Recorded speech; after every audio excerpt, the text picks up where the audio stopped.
L'Éternel n'était pas dans le vent. Et après le vent, ce fut un tremblement de terre. L'Éternel n'était pas dans le tremblement de terre.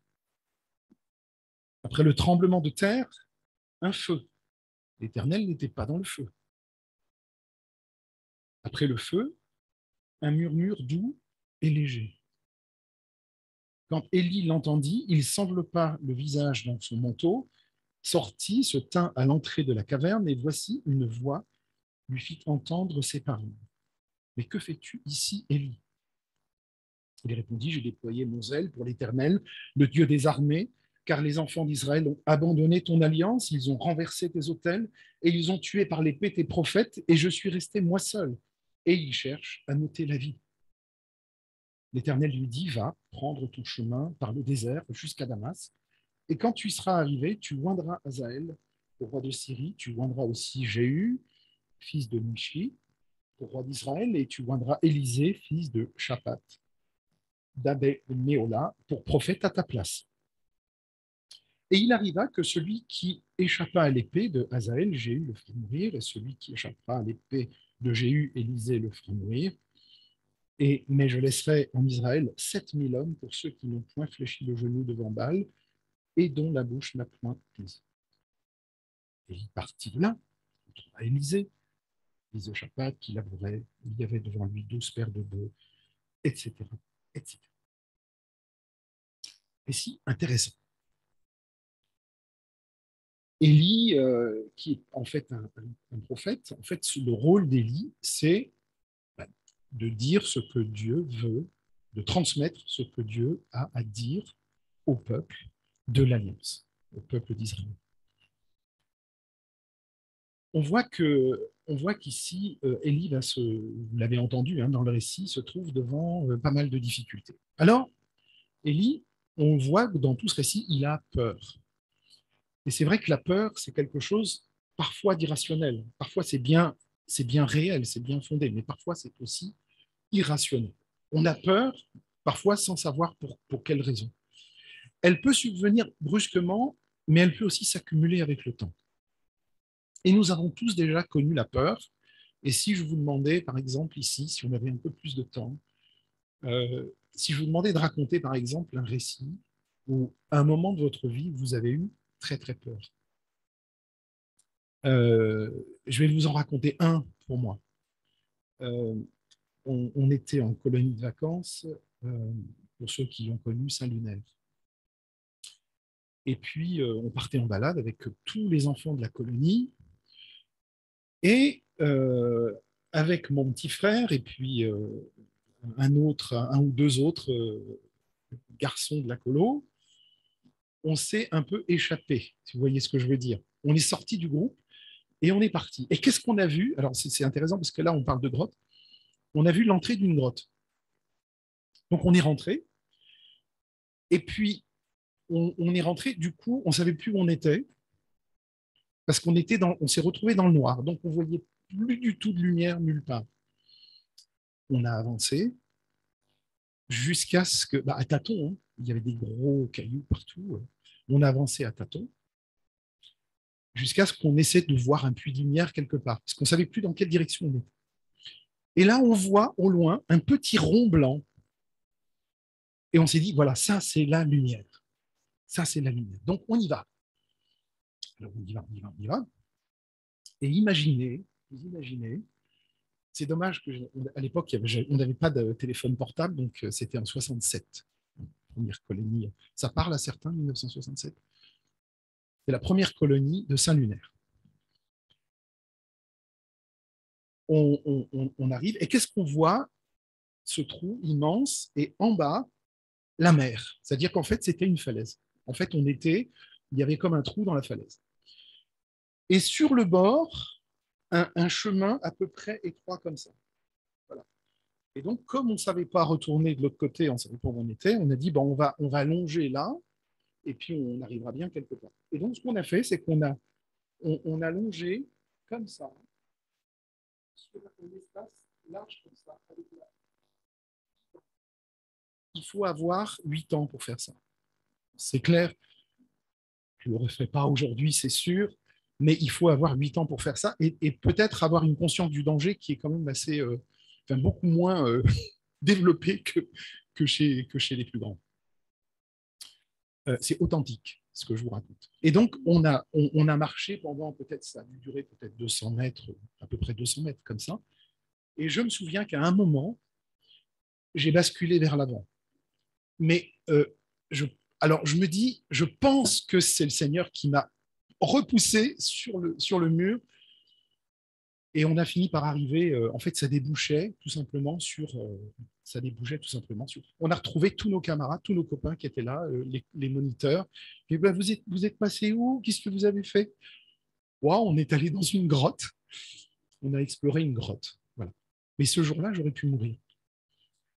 Et alors, ça c'est une chose qui est intéressante à vous raconter parce que c'est la peur qui est liée directement au salut quelque part, enfin, au fait que le Seigneur était là. C'est un peu l'objet aussi de mon message. Donc il y a des peurs irrationnelles et il y a des peurs fondées.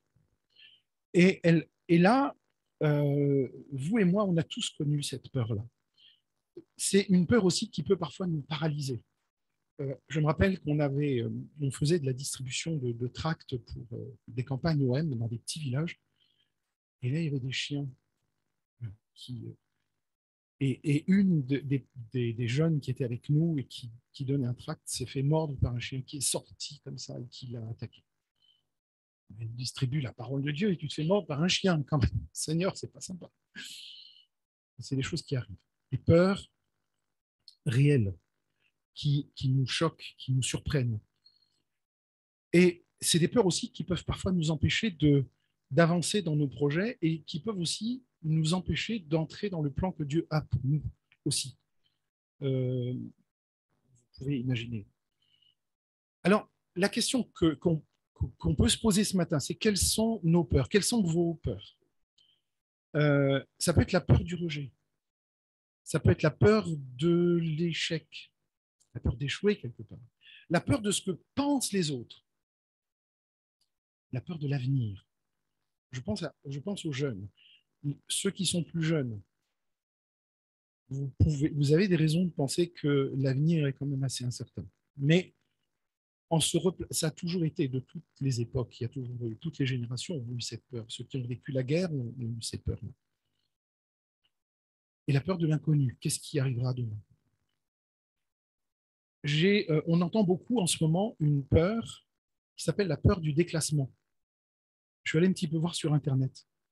La peur du déclassement, c'est une angoisse sourde qui taraude un nombre croissant de Français et qui repose sur la conviction que personne n'est à l'abri, que tout un chacun risque à tout moment de perdre son emploi, son salaire, ses prérogatives, en un mot, son statut.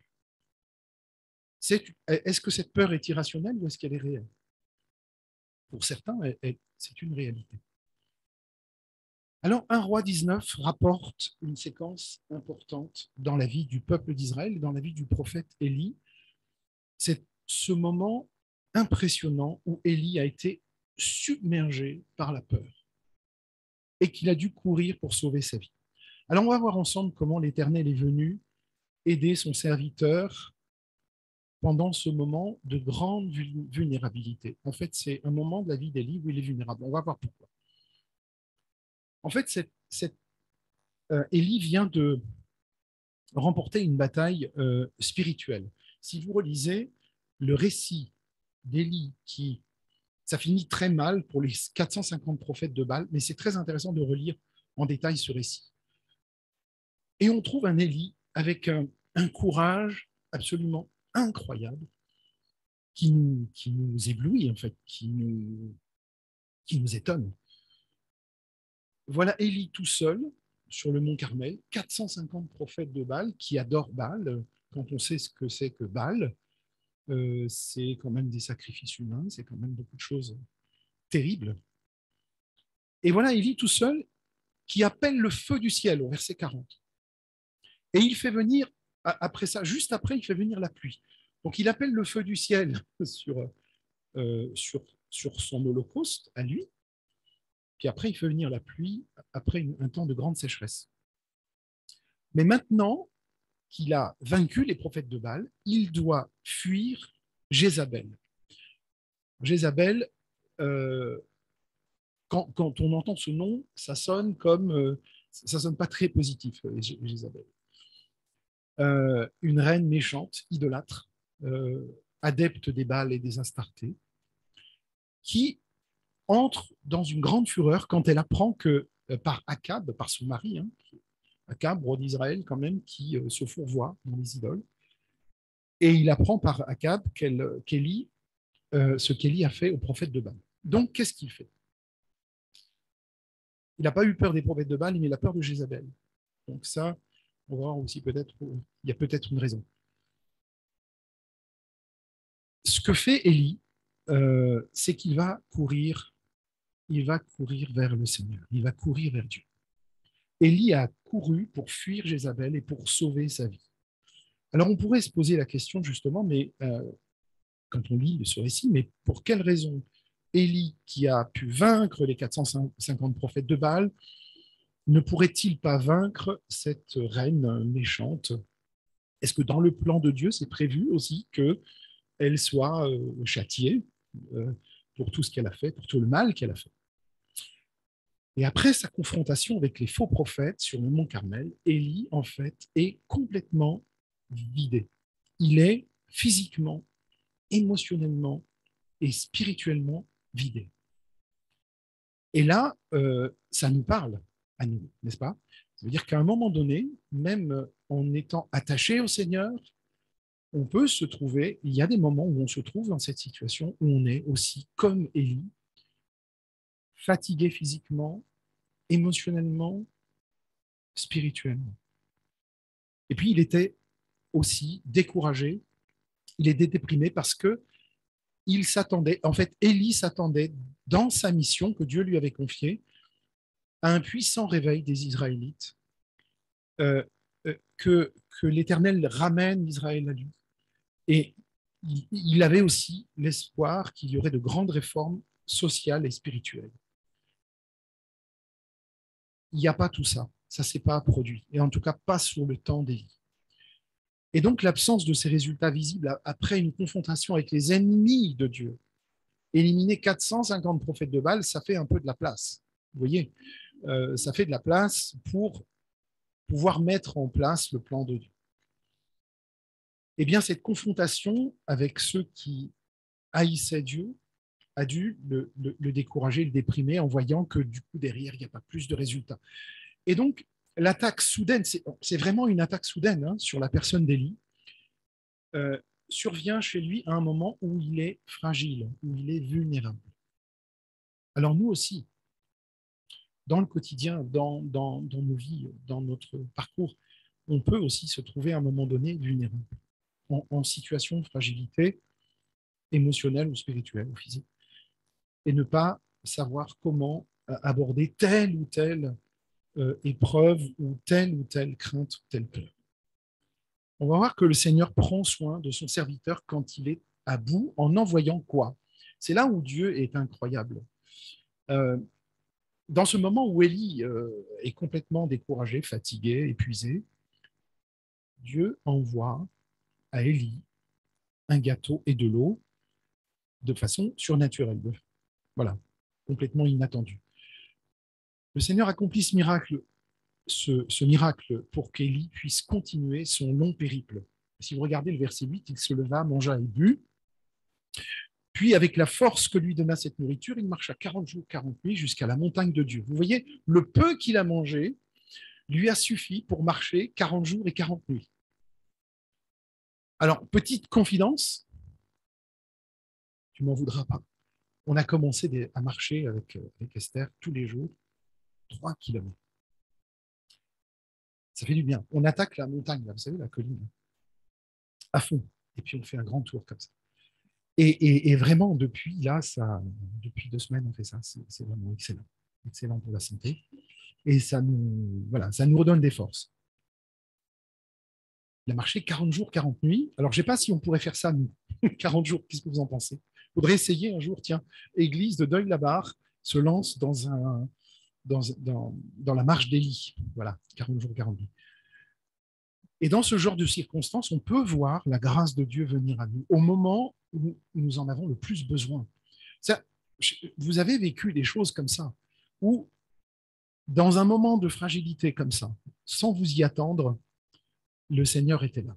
Alors, mais qu'est-ce qu'il faut faire? Il faut faire comme Élie. Dans ces moments-là, il faut courir à Dieu. C'est pas le moment, dans ces moments-là, de se replier sur soi, ou comme Élie a fait avec son manteau, là, il se recroqueville dans sa grotte, et il dit non, je veux mourir, je veux plus rien. C'est dans ces moments-là qu'il faut courir à Dieu.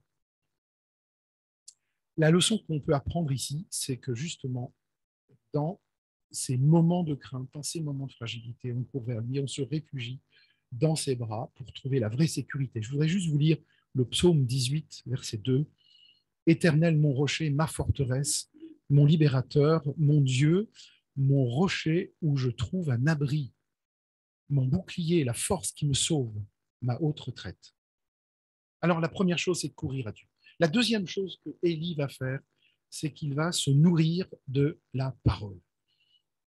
Verset 5, il se couche, s'endormit sous un genêt. Voici, un ange le toucha, lui dit, lève-toi et mange. Il regarda, il vit à son chevet un gâteau cuit sur les pierres chauffées, une cruche d'eau, il mange et se recouche. Et l'ange de l'Éternel vint une deuxième fois, le toucha, lui dit, lève-toi et mange, car le chemin est trop long pour toi. Lorsqu'on est physiquement, émotionnellement, spirituellement fatigué, et qui plus est affamé et assoiffé, nous sommes vulnérables. Alors nous trouvons notre nourriture spirituelle en passant du temps, comment? À se nourrir de la parole de Dieu et de la vie de l'esprit. Daniel nous rappelle souvent, au moment de la prière du jeudi soir sur Zoom, nous rappelle que la prière est importante. C'est un pilier de notre foi, c'est un pilier de l'Église. C'est important de passer du temps avec Dieu et de passer du temps ensemble aussi en prière. Et ce temps de rafraîchissement spirituel vient dans la louange, vient dans l'adoration et vient aussi dans la prière. Et ces moments avec Dieu qui renouvellent nos forces nous édifient. Il y a un exercice qui est intéressant pour ceux qui se souviennent de Campus pour Christ. Vous avez connu ça? Est-ce que ça existe encore? Ils avaient édité des petites cartes avec des versets bibliques, un verset par carte. Et je me souviens que justement, on a passé beaucoup de temps à apprendre des versets par cœur. Voilà, Éphésiens 2, 18, Romains 10, 9, 10. Il y a tout un tas de versets clés qu'on avait appris par cœur. Et c'est important et c'était intéressant parce que on peut les ressortir après dans des circonstances particulières.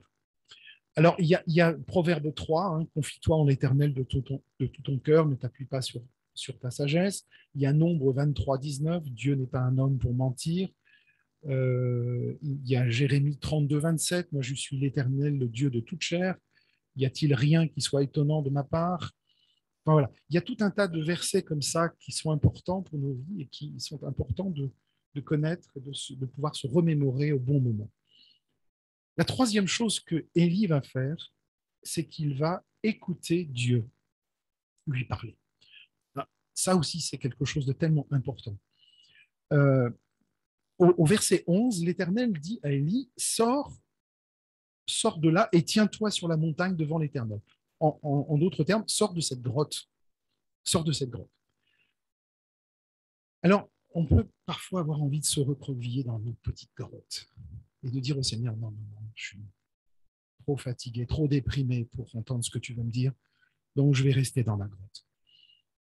Mais Dieu utilise en fait ces manifestations de la nature avec Élie, comme le vent, le tremblement de terre, le feu, euh, pas pour lui faire du mal.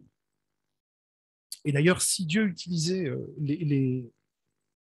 comment dirais-je, les événements climatiques pour comment dire, accomplir sa volonté, ça se saurait, je pense. Je pense qu'il n'y aurait déjà plus beaucoup de monde sur Terre. Parce que Dieu est probablement en colère, mais ce n'est pas sa méthode. Et il utilise simplement ça pour rappeler à Élie sa puissance en maîtrisant les éléments. Et le Seigneur, en fait, qu'est-ce qu'il fait? Il se présente dans un murmure doux et léger, dans une brise. Et à ce moment précis, Élie pense qu'il est le seul serviteur encore en vie. En fait, il se trompe. Il pense qu'il est tout seul. Il pense que tous les autres ont été tués ou ne sont plus là. Et puis Dieu lui rappelle, mais non, non, non, il y a encore 7000 serviteurs qui n'ont pas fléchi le genou devant Baal. Vous savez à quoi me fait penser ce verset-là? Il fait penser à la résistance de l'Église. Euh, vous vous rappelez cette parole de Jésus qui dit quand je reviendrai, est-ce que je trouverai encore la foi sur la terre? On a des millions de frères et sœurs dans le monde qui n'ont pas fléchi le genou, qui n'ont pas servi les idoles, qui tiennent bon dans le Seigneur. Et Dieu va se révéler à celui qui le recherche de tout son cœur. Rappelez-vous, Jésus dit que ses brebis entendent sa voix et qu'elle les connaît, et qu'il les connaît, pardon, et elles le suivent. Donc lui nous connaît et nous on le suit. Jean 10, 27. Le dernier point que je voulais voir avec vous, c'est que Élie a obéi à l'ordre du Seigneur. Versets 15 et 17. Le Seigneur va demander à Élie de retourner dans son lieu d'origine, où il a été appelé pour la première fois. Il va lui donner une nouvelle mission. Alors, il va lui demander de oindre trois personnes. En fait, Azaël, Jéhu, Élisée. En fait, ça ne va pas arriver. C'est Élisée qui va oindre Azaël et Jéhu dans 2 Rois, verset 9, chapitre 9, verset 1. Bon, ça, c'est pas grave. L'essentiel, le plus important, c'est que Élie a obéi au Seigneur. En faisant ça, qu'est-ce qu'il a fait? En obéissant au Seigneur, il a scellé définitivement le destin de la reine Jézabel. Il a réalisé le plan de Dieu au-delà de son séjour sur terre. Élie avait déjà cette vision de l'éternité. Alors, l'obéissance à Dieu, c'est la preuve ultime de notre foi, de notre confiance en Dieu. Si nous sommes dans une situation compliquée, où Dieu nous demande quelque chose et nous disons non, non, je vais faire comme moi je pense, on ne pourra pas bénéficier de, de ce que le Seigneur sait qui est bon pour nous. Donc, on a tout intérêt à lui obéir. Ça peut parfois aller à l'encontre de ce que nous voulons, parce que en fait, notre tendance naturelle, c'est de choisir ce que nous pensons qui est bon pour nous, mais surtout de choisir la facilité. Donc en fait, quand le Seigneur nous demande d'obéir, ce n'est pas forcément par le chemin le plus facile. Et c'est après coup, quand on voit que sa volonté s'est réalisée, que sa volonté s'est accomplie dans ma vie, dans nos vies, c'est là qu'on voit qu'il avait raison.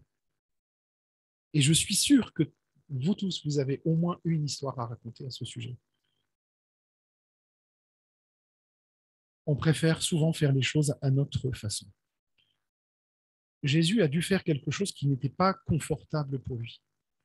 Je vous renvoie juste à ce moment où il a été baptisé. Le Saint-Esprit l'a conduit dans le désert. Et lorsque le Saint-Esprit a conduit le Seigneur au désert, sa mission a commencé. Ça commence quand même assez...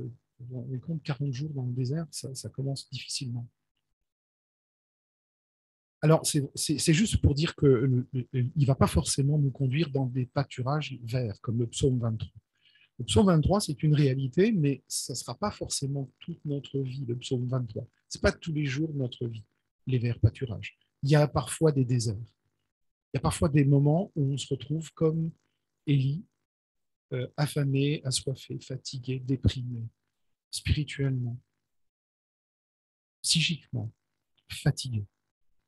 Et vous savez quoi? On peut dire au Seigneur qu'on est fatigué. On a le droit de faillir. On a le droit de lui dire qu'on n'en peut plus. On vient au pied de la croix. On vient devant lui. Alors, qu'est-ce qu'il faut faire? Alors, aller de l'avant, faire la volonté de Dieu face aux circonstances effrayantes qui nous entourent. malgré nos peurs personnelles, on continue à obéir au Seigneur parce que c'est le meilleur. Alors, je termine juste avec ceci. Élie, c'était un homme, vous savez que Jacques nous dit quelque chose sur Élie, chapitre 5, verset 17. Élie était un homme ayant les mêmes passions que nous. C'était pas du tout quelqu'un qui était un moine perché sur une colline, un ascète. Non, Jacques nous dit qu'il avait les mêmes passions que nous. On a tous des passions. On a tous quelque chose qui nous passionne. Et, et les passions aussi au sens des passions, être passionné voilà, dans notre vie. Et ce moment de défaillance qu'il a vécu doit nous servir d'avertissement, parce que tout enfant de Dieu qui est engagé dans un combat spirituel qui ne va pas prendre fin sur terre, qui ne prendra fin que une fois qu'on sera dans la présence de Dieu. Donc, ce n'est pas pour maintenant. Donc, ne pensons pas que nous aurons, non pas comme Élie, toutes ces difficultés d'Élie, mais que nous aurons seulement de vers pâturage bien gras. Non, on aura des soucis, on aura des peurs. Et l'Église même a ses propres peurs, qui l'empêchent de fonctionner comme elle devrait. Et puis, il y a l'Église aussi qui a de réelles raisons d'avoir peur, l'Église persécutée. Si vous entendez, par exemple, les dernières statistiques sur la persécution de l'Église en Inde, on voit des choses, on voit des choses effrayantes. Effrayantes. Alors, notre responsabilité, c'est de prier pour eux, mais vous savez, c'est surprenant parce que je suis allé en Inde 2 fois et dans les églises, c'est extraordinaire. Ils nous disent, on prie pour vous en Occident, parce que ça doit être dur, l'église là. Parce que vous êtes confrontés à des choses, des tentations, à tellement de choses, à des choses tellement compliquées. Euh, et nous, voilà, on vit la persécution, mais on, on sent la présence du Seigneur tout proche de nous. Au milieu des craintes, Jésus nous rappelle que sur ce roc, donc vous savez, sur cette pierre, sur Pierre, je bâtirai mon église et les portes du séjour des morts ne prévaudront pas contre elle. Ça ne veut pas dire que les portes du séjour des morts ne pourront pas agir, elles agiront, mais ne prévaudront pas contre elles. Jésus-Christ a été crucifié, enseveli, il est assis sur le trône, il est ressuscité des morts et pour toujours vivant. Il a remporté la couronne du vainqueur et il règne pour toujours. Ça, c'est notre assurance, c'est notre consolation. Seigneur, c'est dur, je suis fatigué, je suis épuisé, émotionnellement, spirituellement, physiquement. Je suis fatigué. Mais tu as remporté la couronne du vainqueur et tu règnes à jamais. Et tu reviendras. Tout genou fléchira, les Baals, les Astartés, Jézabel et tous les autres. Toute langue confessera que Jésus est Seigneur. Nous devons juste nous tourner vers Dieu et voir cela, c'est-à-dire voir la réalité de ces choses qu'en fait, Dieu a scellé le destin, a scellé l'histoire, l'histoire du salut. C'est accompli. Tout a été accompli à la croix. Et voir ça malgré les circonstances effrayantes qui nous entourent. Dieu est puissant, dans sa puissance, il est au contrôle. Alors, pandémie ou pas pandémie, ce commandement n'a jamais changé. Nous sommes appelés à être sel de la terre et lumière du monde, comme nous le rappelait Jean-Yves dans la dernière fois. Nous devons continuer à faire ce à quoi nous sommes appelés. Ah, ce serait l'objet d'un autre message. À quoi sommes-nous appelés, les amis? À quoi sommes-nous appelés? L'Église doit se lever et être tout ce que le Seigneur Jésus nous a appelés à être pendant ce temps, et particulièrement si la fin est proche. Je ne sais pas si la fin est proche, mais voilà, il y a des signes qui nous font craindre certaines choses, mais on reste dans cette confiance au Seigneur. Je vous invite à prier maintenant.